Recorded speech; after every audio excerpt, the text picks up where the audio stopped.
আসসালামু আলাইকুম। আমি ক্রাইম টিভি থেকে সৈয়দ এনামুল হক নিপু বলছি। আজকে আমি আলাপ করব আমাদের যে প্রচলিত আম ব্যবস্থায় যে হুজুররা আছেন তাদের নিয়ে আলাপ করব। যে তারা কোন অ্যাসাইনমেন্ট নিয়ে আমাদের দেশে বিভিন্ন জায়গায় হজ করছে, মানে বিভিন্ন জায়গায় সভা করছেন, ওয়াজ মাহফিল করছেন। কোনো একটা অ্যাসাইনমেন্ট তাদের আছে নিশ্চয়ই। আর সেই অ্যাসাইনমেন্ট ক্রমেই পরিষ্কার হয়ে যাচ্ছে আমাদের কাছে। সেটা হলো যে আমি আসলে বরিশালের যে মোজাম্মেল হক সাহেব আছেন হুজুর, তাকে আমি অত্যন্ত শ্রদ্ধা করতাম। যেমন আজহারি সাহেব আছেন আমাদের যে মাতোয়াইলে, আমরা সম্ভবত তাকে চিনতাম আমরা। তো সেই আজহারি সাহেবকেও শ্রদ্ধা করতাম, আমির হামজাকেও করতাম, তারপর আহমদুল্লাহ সাহেবকেও করতাম। এদের এদের তারপরে যে লক্ষ্মীপুরের একজন ছিল লুৎফুর রহমান সাহেব, আমরা আসলে ওনাদের ওয়াজ শুনতাম। এবং সত্যি কথা কি, ওনাদের ওয়াজ শুনে শুনে আমাদের অনেক অভিজ্ঞতা হয়েছে, ধর্ম সম্পর্কে অনেক কিছু জেনেছি। কিন্তু আজকে যে মোজাম্মেল হক সাহেবের যে একটা এই তফসিরের, কোরআনের তফসিরের বাইরে একটা ঘটনা উনি বলেছেন। তো এটা উনি মানে কোথায় পেয়েছেন, মানে কোন এজেন্ডা নিয়ে এই বক্তব্য দিয়েছেন, আমি ঠিক বলতে পারতেছি না। উনি কেন এই জিনিসটা করলেন? তাহলে তো দেখা যাচ্ছে যে উনিও আমাদের যে আমরা যারা ধরি যে আজকে অনেকে মানে মনে করবেন যে সবাই এই যে হুজুরদেরই মানে রাজাকার হিসাবে বলে। কেন বলে? আজকে তারা হুজুর, দাড়ি আছে, টুপি আছে, আজকে তারা হুজুর, কিন্তু ৭১ সালে তারা হুজুর ছিলেন না। ৭১ সালে তারা তাদের কর্ম করেছেন। আর এই যুদ্ধ অপরাধীর যে লিস্টটা, সেটা কিন্তু আপনি জানেন যে দালাল আইনের মধ্যেই নামগুলা ছিল। কে কে যুদ্ধ অপরাধী, এই নামগুলা দালাল আইনে ছিল। এবং অনেকে গ্রেপ্তার ছিলেন রীতিমতো, মানে কারাগারে গ্রেপ্তার ছিলেন। এবং যখন ৭৫-এর 15ই আগস্ট বাংলাদেশের অবিসংবাদিত নেতা, জাতির জনক বঙ্গবন্ধু শেখ মুজিবুর রহমানকে হত্যা করা হয়, এবং পরবর্তীতে যখন ৭ই নভেম্বর জিয়াউর রহমান ক্ষমতায় আসেন, সেই সময় যে তাদেরকে কারামুক্ত করা হয়। এবং এই ঘটনাগুলো আমরা কোত্থেকে জেনেছি? আমরা জেনেছি যে তখন আমরা কলেজে ছাত্র ছিলাম। তো জাহানারা ইমাম আহ, আন্দোলন শুরু করলেন। এই যে আপনার ধর্মীয় ব্যবসা যারা করেন অথবা যুদ্ধ অপরাধীদের বিরুদ্ধে, এবং ঘাতক দালাল নির্মূল কমিটি গঠন করলো। তারপর মৃত্যুঞ্জয় স্কোয়াড। তো সেই কমিটির আমিও সদস্য ছিলাম। আর ওই কমিটি থেকে যারা যুদ্ধ অপরাধী তাদের একটা লিস্ট আমরা পেয়েছি। এবং এই লিস্টটা যিনি করেছেন, যিনি জাহানারা ইমামের সাথে ছিলেন তার উপদেষ্টা হিসাবে এবং পিএ হিসাবে, এবং যিনি লিস্টটা করেছেন আজকে আপনাদের যে আইন উপদেষ্টা আছে, সেই আসিফ নজরুল সাহেব, উনি ছিলেন নিজে। এবং যদি এই এই যুদ্ধাপরাধীর লিস্ট করে থাকে, ওনার সহযোগিতা করা হয়েছে। আপনারা ভালোভাবে ব্যাপারটা জানেন। তো এখন আপনারা বলতে পারবেন না যে আওয়ামী লীগ এই যুদ্ধাপরাধীর লিস্ট করে হুজুরদের সরাসরি ফাঁসি দিল। হ্যাঁ, এমন কোনো সরকার বা কোনো মানুষ হতে পারে না যে কোনো অপরাধ ছাড়া কাউকে ফাঁসি দিয়ে দিল, ঝুলাই দিল। বুঝতে পারছেন? তো এখন মোজাম্মেল হক সাহেব অনেক বড় একটি তথ্য মানে বের করলেন উনি খুঁজে। কোত্থেকে বের করলেন, উনি কোন ইতিহাস ঘেটে এগুলো দেখেছেন। উনি বললেন যে ৭১ সালে কোনো জেনোসাইড হয় নাই। যেমন উনি বলার একটা সূত্র আমি বলি। জামাতের যে লিডার আছেন বর্তমানে শফিকুর রহমান সাহেব লন্ডনে বলেছেন যে যদি জামাত যুদ্ধাপরাধ করে থাকে ৭১ সালে, যদি প্রমাণিত হয়, তাহলে তিনি ক্ষমা চাইবেন। এরকম একটা কথা বলেছেন। আমি সেটা যদিও শুনি নাই, কিন্তু আমি অনেকগুলো হেডিং দেখেছি, আমি পড়ি নাই। ওইটার রেফারেন্সে আজকে মোজাম্মেল হক সাহেবের একটা ভিডিও দেখলাম, বরিশাল বাড়ি ভদ্রলোকের। ওনার আমি কোরআনের তফসিরগুলো দেখি সব সময়। তো যেহেতু ওনার চেহারা দেখলাম, তো আমি ওইটা দেখা শুরু করলাম। তো দেখি যে ভদ্রলোক খুব আহ, ওনার যে তফসিরগুলোর বাইরে এসে উনি এই কথাগুলো বললেন, সেটা বললেন। উনি বললেন ৭১ সালে কোনো জেনোসাইড হয় নাই।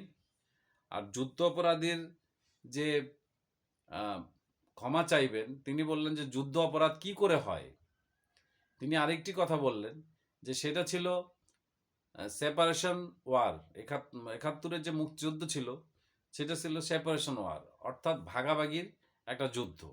আদার্স কোনো ওইটা মুক্তিযুদ্ধ ছিল না, স্বাধীনতা যুদ্ধ ছিল না, এরকম একটি কথা উনি বললেন। স্বাধীন দেশের আহ, ভূমিতে দাঁড়িয়ে উনি এই কথাটা বলেছেন। আর আরেকটি কথা উনি বলেছেন যে পাকিস্তান মানে ৪৭ সালেই বাংলাদেশ স্বাধীন হয়েছে, অর্থাৎ পাকিস্তান এবং ভারত স্বাধীনতা লাভ করেছে ৪৭ সালেই।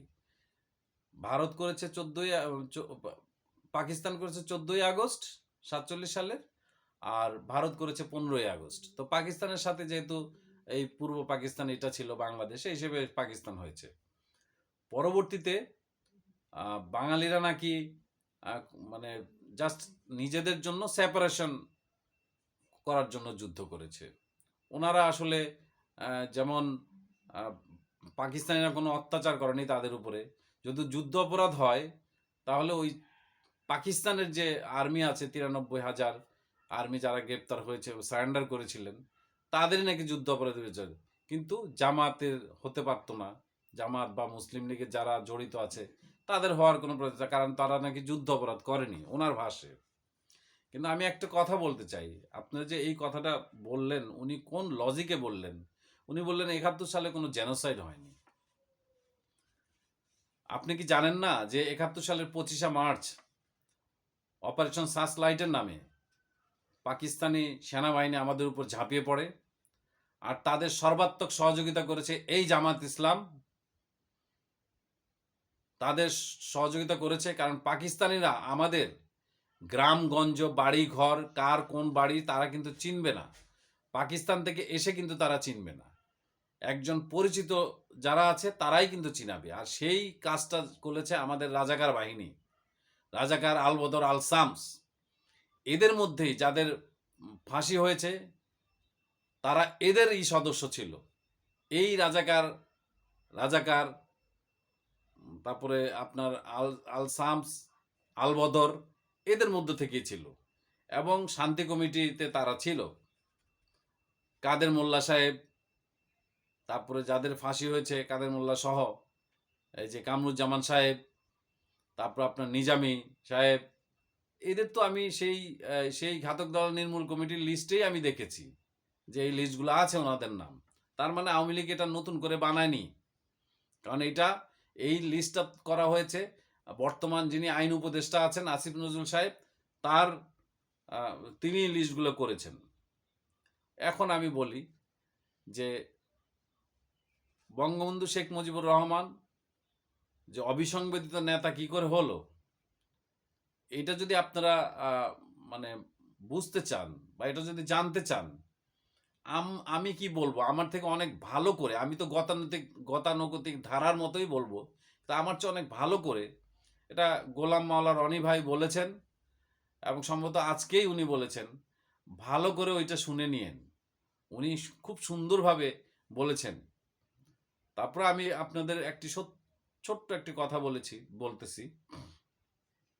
৪৭ দেশ বিভাগের পর ৪৮ সালে আমাদের যে বঙ্গবন্ধু নেতৃত্বে ছাত্র সংগ্রাম পরিষদ গঠিত হয়, পরবর্তীতে ছাত্রলীগ গঠিত হয় ৪৮ সালে।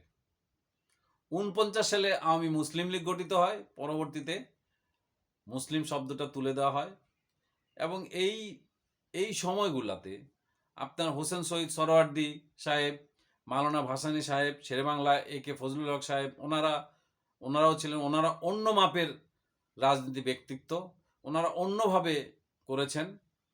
কিন্তু একমাত্র বঙ্গবন্ধু আমাদের বাঙালির যে খুব অন্তরের কথাগুলো বুঝতে পেরেছেন, বাংলাদেশ যে অবহেলা করতো পাকিস্তানিরা, সেই কথাগুলো বুঝতে পেরেছেন। এটা আপনারা 6 দফা যে সনদটা আছে, সেই সনদটা পড়লে আপনি বুঝবেন 6 দফাগুলা কি। তখনই বেরিয়ে আসবে যে প্রকৃতপক্ষে কি হয়েছিল। 6 দফাই স্বাধীনতার প্রথম সনদ। আপনারা কি জানেন না যে 52-র ভাষা আন্দোলন কেন হয়েছে? সেই 52-র ভাষা আন্দোলন 66-তে বঙ্গবন্ধু 6 দফা দিয়ে দিল। তারপর আপনার 69 গণ অভ্যুত্থান কেন হয়, এবং 70-এর নির্বাচন পর্যন্ত, এই যে 24টা বছর বঙ্গবন্ধু পরিশ্রম করলো, সারা বাংলাদেশ ঘুরে ঘুরে ঘুরে ঘুরে ঘুরে মানুষকে বুঝালো যে আমাদের হক জিনিসটা আমরা কিভাবে নিতে পারি। তো তিনি তো অবিসংবাদিত নেতা ওইভাবে হয়েছেন।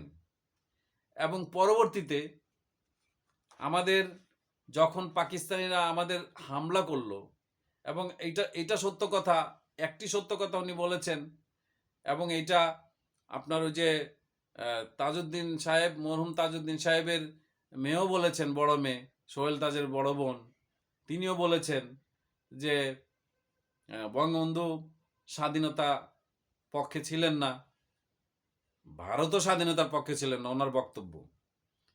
তো ঠিক আছে, এইটা তো সত্য যে বঙ্গবন্ধু স্বাধীনতার পক্ষে ছিলেন না, কারণ ওনারা চাইতেন শোষণমুক্ত সমাজ গড়তে, স্বাধীনতার কোনো প্রয়োজন ছিল না।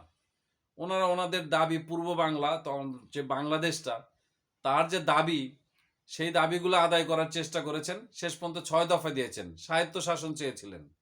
এবং উনি যখন 7ই মার্চে 6 দফা চেয়েছিলেন, পরবর্তীতে 70 সালে যখন নির্বাচন হয়, নির্বাচনে যখন আওয়ামী লীগের নেতৃত্বে নিরঙ্কুশ সংখ্যাগরিষ্ঠতা পায় আওয়ামী লীগ, তখন কিন্তু পাকিস্তান উচিত ছিল যে আওয়ামী লীগকে ক্ষমতা হস্তান্তর করা, কিন্তু সেটা না করে তারা কোনো বাঙালিকে রাষ্ট্র ক্ষমতা দিবে না, যার কারণে কিন্তু আওয়ামী লীগকে দেওয়া হয় নাই। এবং আজকে যারা বলতেছেন যে মানে দিক নির্দেশনা দিয়ে যায় নাই, দিক নির্দেশনা যদি নাই দিয়ে যেত, তাহলে মুজিবনগর সরকারের অস্থায়ী রাষ্ট্রপতি কিভাবে সৈয়দ নজরুল ইসলাম সাহেব হয়, আর তাজউদ্দিন সাহেব কিভাবে প্রধানমন্ত্রী হয়, আর মানে জেনারেল ওসমানী কিভাবে প্রধান সেনাপতি হয়। বঙ্গবন্ধুর নেতৃত্ব দিয়েছেন, তো নেতারা তো সরাসরি রাস্তা যুদ্ধ করে না। এখনো যে এই যে নেতানিয়াহু যে ইসরায়েলে তারা যে এইভাবে লণ্ডভণ্ড করতেছে পৃথিবীটাকে, কি নেতানিয়াহু কি নিজে যাচ্ছে যুদ্ধ করার জন্য? বা হামাসের যে নেতা, সে কি নিজে যাচ্ছে যুদ্ধ করার জন্য? অথবা ইউক্রেন রাশিয়ার যে যুদ্ধ চলছে, পুতিন কি নিজে যাচ্ছে এই ইউক্রেনে হামলা করার জন্য? তারা নেতৃত্ব দিচ্ছে। তো ঠিক সেইভাবে বঙ্গবন্ধু নেতৃত্ব দিয়েছে মুক্তিযুদ্ধের। তারপর উনি একটা কথা বলল যে এটা ভারতের সাথে পাকিস্তানের যুদ্ধ হয়েছে, এটা বাংলাদেশের কোনো সাবজেক্ট না। আমি ওনাকে বলতে চাই যে 1971 সালের 25 মার্চে যখন পাকিস্তান 25 মার্চ রাত্রে 12টা 1 মিনিটে যখন আক্রমণ করে, সেই আক্রমণ থেকে গণহত্যা, 30 লক্ষ লোক মারা যায়। আর ভারত কিন্তু ডিসেম্বরের 3 তারিখে পাকিস্তানের বিরুদ্ধে যুদ্ধ ঘোষণা করে। 3 তারিখে, ডিসেম্বরের 3 তারিখে, যে 16 ডিসেম্বর স্বাধীন হয়েছে, সেই 3 তারিখে যুদ্ধ ঘোষণা করে ভারত। আর আমাদের মুক্তিযোদ্ধাকে ভারত সহযোগিতা করেছে, এটা বঙ্গবন্ধু আগেই বার্তা দিয়েছিলেন, এটা করেছিলেন তারা। এবং মুজিবনগর সরকার গঠিত হয়েছে ভারতের শেল্টারেই গঠিত হয়েছে। এটা ভারত কিন্তু আজও আপনারা বলেন যে বাংলাদেশ এখন মানে পরাধীন, আওয়ামী লীগ থাকলে পরাধীন থাকে, ভারতের অধীন, আগে পাকিস্তানের অধীন ছিল, এখন ভারতের। কিভাবে ভারতের অধীন থাকে? ভারত কি আমাদের রাষ্ট্রের গভর্নমেন্ট নিয়ন্ত্রণ করে, না আমাদের পয়সা নিয়ন্ত্রণ করে, ডাল ভাত? আমরা ভারত থেকে কিনতেছি সবকিছু। আর ভারত ছাড়া, একজন বলেছেন ভারত ছাড়া আমাদের কোনো উপায় নাই, এটা তো বাস্তব কথা, কারণ আমাদের চতুর্দিকে ভারত, একদিকে বঙ্গোপসাগর। তো ভারত ছাড়া আমরা কিভাবে কি করব? আমরা ভারতের সাথে বন্ধুত্ব রাখলেই হলো। এবং আওয়ামী লীগ থাকলে বা বিগত যে সরকার ছিল, আমি তো আমার যখন বুদ্ধি হয়েছে তখন আমি এরশাদ সাহেবকে ক্ষমতায় দেখেছি, এর আগে জিয়াউর রহমান সাহেব ছিল, তারা তো ভারতের সাথে সন্ধি করেছিল, চুক্তি করাই ছিল, তারা তো ভারতের সাথে কোনো যুদ্ধ করেনি। পরবর্তীতে খালেদা জিয়া সাহেব 91 সালে যখন খালেদা জিয়া ক্ষমতায় এসছে, তিনিও যুদ্ধ করেননি। তা আওয়ামী লীগ দোষ হয়ে যায় কেন আওয়ামী লীগের? আমি তো এটা বুঝলাম না। আর উনি বলল যে ৭১ সালে মুক্তিযুদ্ধ হয় নাই। আপনি এই কথাটা উড্র করেন মোজাম্মেল হক সাহেব। কিভাবে মুক্তিযুদ্ধ হয় নাই? আমরা তো ভাষা থেকে শুরু করে আমরা আমাদের মুক্তির জন্য আমরা তাদের সাথে যুদ্ধ করেছি। আমাদের স্বাধীনতার জন্য ৭১ সালে বঙ্গবন্ধু বলেছেন ৭ই মার্চে, এবারের সংগ্রাম স্বাধীনতার সংগ্রাম, এবারের সংগ্রাম মুক্তির সংগ্রাম। আমি যদি হুকুম দিতে নাও পারি, তোমরা যার যা আছে তাই নিয়ে শত্রুর মোকাবেলা করো, মনে রাখবা। এই যে কথাগুলো বলেছেন, এগুলাকে আপনি কি মনে করতেছেন? কিভাবে আপনি বললেন যে মুক্তিযুদ্ধ হয় নাই? কেন আপনার আপনার মাথায় এটা ঢুকলো? আমরা তো যেমন ৪৭-এ যেমন ইংল্যান্ডের মানে ইংরেজদের অধীন থেকে আমরা স্বাধীন হয়েছি, ঠিক ওইভাবে পাকিস্তানের অধীনে বিহারীদের অধীন থেকে আমরা স্বাধীন হয়েছি, পাকিস্তানিদের অধীন থেকে। আমরা ভাষা দিয়ে আমাদের শুরু, পরবর্তীতে আমরা আমাদের আলাদা দেশ পেয়েছি, এটা বঙ্গবন্ধুর নেতৃত্বে। এবং তখন মুক্তিযুদ্ধ হয়েছিল, ৩০ লক্ষ মানুষ শহীদ হয়েছে। সেখানে হিন্দু, মুসলমান, বৌদ্ধ, খ্রিস্টান সবাই আছে এবং তাদের অবদান অনেক অনেক অনেক অবদান আছে। কারণ আমরা যখন যুদ্ধ করেছি তখন বাঙালি হিসাবে যুদ্ধ করেছি। এবং বঙ্গবন্ধু একটা ভাষণে বলেছেন যে আমি বাঙালি, আমি মানে মুসলমান, বলেছেন আমি বাঙালি, আমি মানুষ, আমি মুসলমান। তাহলে এইভাবে মনে রাখবেন আপনারা। যুদ্ধ অবশ্যই হচ্ছে, সেটা মুক্তিযুদ্ধ। আপনি কোত্থেকে কোন হাদিস পেয়ে গেলেন গা যে যুদ্ধ হয়, মুক্তিযুদ্ধ ছিল না ওইটা, তাহলে যুদ্ধ অপরাধী হয় কি করে? এটা কিভাবে আপনি বললেন মুক্তিযুদ্ধ ছিল না? এটা তো মুক্তি সংগ্রাম ছিল। এবং মুক্তি সংগ্রাম আপনি 10ই এপ্রিল আপনার ওই যে ইস্তেহার, স্বাধীনতার ইস্তেহার ঘোষণা করা হয় 10ই এপ্রিল, এবং 26শে মার্চ বঙ্গবন্ধু গ্রেপ্তার হওয়ার পূর্ব মুহূর্তে ইপিআর এর ওয়্যারলেস সেটের মাধ্যমে উনি বাংলাদেশের স্বাধীনতা ঘোষণা করেন যে আজকে থেকে বাংলাদেশ স্বাধীন। আর এইটার ভূমিকা, এই স্বাধীনতা যুদ্ধে ভূমিকা আছে মাওলানা ভাসানী। অবশ্যই তিনি আমাদের মুজিবনগর সরকারের একজন উপদেষ্টা ছিলেন। আর যারা অবদান রেখেছেন আমাদের যে ছাত্রলীগের যে নেতাগুলো আছে, আসম আব্দুর রব, শাহজাহান সিরাজ, তারপরে যে যারা আছে চার খলিফা যাদের বলতো ওনারা আছেন, এবং সবাই আব্দুর রাজ্জাক বলেন, তোফায়েল আহমেদ বলেন, বা আদার যারা আছেন, সবাই মিলে যুদ্ধ করেছে। এবং তারা কিন্তু বঙ্গবন্ধুর নেতৃত্বে মেনেই যুদ্ধ করেছে। এবং এই যুদ্ধটা হয়েছে পাকিস্তানের বিরুদ্ধে বাংলাদেশের, এবং মুক্তি সংগ্রাম হয়েছে পাকিস্তানিদের শোষণের বিরুদ্ধে। মুক্তি সংগ্রাম হয়েছে, পাকিস্তান যে শোষণ করেছে সেই শোষণের বিরুদ্ধে মুক্তি সংগ্রাম হয়েছে। এবং 30 লক্ষ লোক প্রাণ দিয়েছে এখানে, 4 লক্ষ মা বোন ইজ্জত দিয়েছে। কিন্তু 2 লক্ষ হলো যারা প্রকাশিত হয়েছে, আর 2 লক্ষ প্রকাশিত হয় নাই। এর কারণ হলো যে মধ্যবিত্ত পরিবাররা কখনো প্রকাশ করে না, কেউ ধর্ষিত হলে প্রকাশ করে না, তাদের সম্মানের একটা ভয় থাকে, যার কারণে তারা প্রকাশ করেনি। কিন্তু 2 লক্ষ তো প্রকাশ করেছে, 2 লক্ষ মা বোনের ইজ্জতের বিনিময়ে দেশে এসেছে। তাহলে আপনি কি করে বলেন মুক্তিযুদ্ধ হয় নাই? আসলে আপনারা একটা, এই যে সেদিন বলল হামজা, আমির হামজা বলে যে বঙ্গবন্ধুর বাবা হিন্দু ছিলেন। আরে মিয়া, আপনি কোত্থেকে কি জানলেন? তারা ইরাক থেকে আসা একটা পরিবার। তো এগুলা আপনার বাজে কথা। আপনারা আসলে একটা এজেন্ডা নিয়ে আসছেন। এখন আপনাদের বিরুদ্ধে কিছু বললে আপনারা বলবেন যে ভারতের দালাল, যে হিন্দুদের দালালি করে। আরে মিয়া, আমরাও মুসলমান, আমরা আপনাদের মতো ধর্ম ব্যবসায়ী না, বুঝতে পারছেন? এইসব বাজে কথা ছাড়েন, এইসব বাজে কথা ছাড়া কোরআনের তফসির করেন, মানুষকে ধর্ম সম্পর্কে শিক্ষা দেন এবং ধর্ম প্রচার করেন, প্রকৃত ধর্ম শিক্ষা দেন। এগুলা না করে আপনারা ওই যে মুক্তিযুদ্ধের পিছনে লাগতে যান না।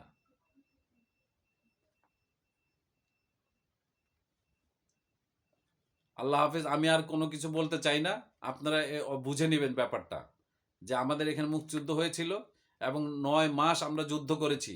এবং শেষের দিকে ভারত ডিসেম্বরের 3 তারিখে ভারত পাকিস্তানের বিরুদ্ধে যুদ্ধ ঘোষণা করছে এবং যুদ্ধ শুরু হচ্ছে সর্বাত্মক। আপনারা কি বলেন যে ভারতের সাথে যুদ্ধ হয়েছে? তা 9 মাস আমরা যুদ্ধ করলাম, আর 24 বছর তো তাদের সাথে কষ্টই করলাম আমরা। এগুলো জেনে নেন, ইতিহাস জানেন। আপনি মুজাম্মেল হক সাহেব, আপনি বলছেন আপনি তখন কলেজে পড়তেন, কিন্তু আপনি ওই সময় কিন্তু মুক্তিযুদ্ধে যান নাই। কলেজের একটা ছেলে কিন্তু মুক্তিযুদ্ধে গেছে, আপনি যান নাই। বাংলাদেশের সর্বকনিষ্ঠ একজন মুক্তিযোদ্ধা ছিল এনামুল হক সাহেব। ওনারা 5 ভাই মুক্তিযোদ্ধা ছিল। এই যে ঢাকা 20-এর যিনি এমপি ছিলেন বেনজির সাহেব, তার ভাই।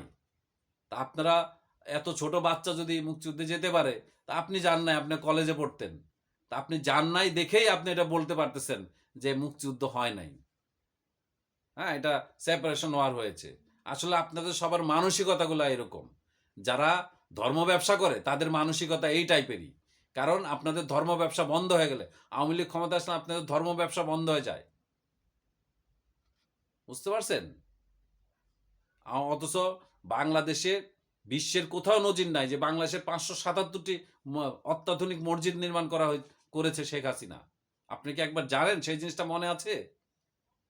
আর শেখ হাসিনা একটা বড় ভুল, যে মাদ্রাসার যে সিস্টেমটা কমই হোক আর আপনার যে আলিয়া হোক, তাদেরকে সাধারণ লেখাপড়ার স্ট্যাটাস এক করেছে, যার ফলে ঢাকা বিশ্ববিদ্যালয়, এই যে মাদ্রাসার ছাত্ররা ঢুকে, এখন ঢাকা বিশ্ববিদ্যালয় না, প্রাচ্যের অক্সফোর্ডটা এখন হলো 1 নাম্বার বড় মাদ্রাসা।